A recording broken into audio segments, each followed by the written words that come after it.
G'day, I'm James, and let me tell you the story of what I honestly believe made me a mathematician.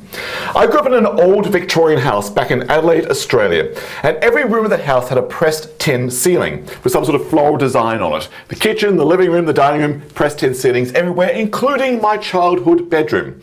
And the design on my bedroom ceiling was a particularly simple geometric design. It was basically this, a 5 by 5 grid of squares. I mean, the edges were vines, little flowers in the corners, but basically every single night as a young lad, falling asleep, I would stare at that.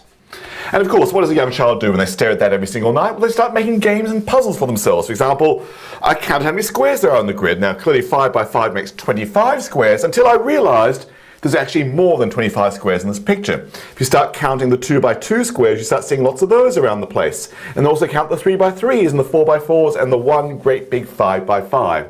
So I figured a way to count all the squares in that grid as a puzzle for myself. And I started counting rectangles, and I made up all sorts of games and dilemmas and challenges for me to think about as I was falling asleep. But there's one particular challenge that I made up for myself that stuck with me for years. And I couldn't solve it for years, and it's that one puzzle I honestly believe made me a mathematician.